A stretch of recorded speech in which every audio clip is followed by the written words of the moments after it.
Первые попытки изучения климата Черноморского побережья Абхазии для лечения туберкулеза и других легочных болезней относятся к 60-м годам XIX века. Сухум был признан курортом в 1898 году на Международном съезде врачей в Москве.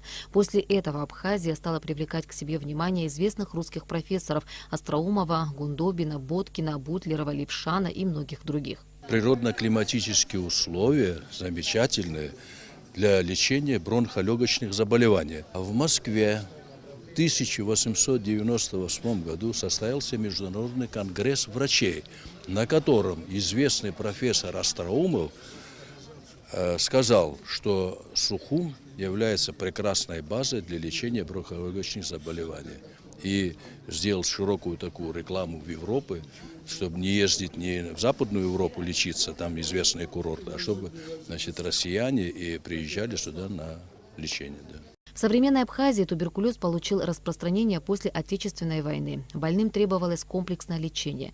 Для этого использовалось старое здание тубдиспансера, в котором требовался капитальный ремонт. К ремонту приступили в 2012 году. И вот открытие лечебного заведения после 5 лет ожидания. Для нас это учреждение очень важно, поскольку туберкулез является как социально значимое заболевание актуальным и для Республики Абхазия.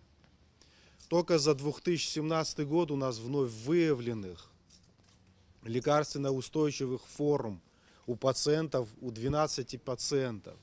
Это говорит о том, что стационарная помощь и те условия, которые созданы в данном учреждении, очень нужны нашим больным. Диспансер начал восстанавливаться еще в рамках российского комплексного плана, но, как это часто бывает, обнаружились некоторые недоделки. В частности, были проблемы с водоснабжением и благоустройством территорий. На эти цели из бюджета республики, начиная с 2015 года, поэтапно было выделено порядка 7 миллионов рублей.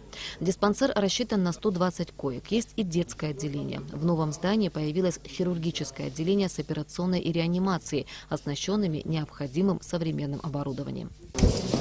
Дыхательный аппарат, электрокоагуляторы, ну все, электроотсосы,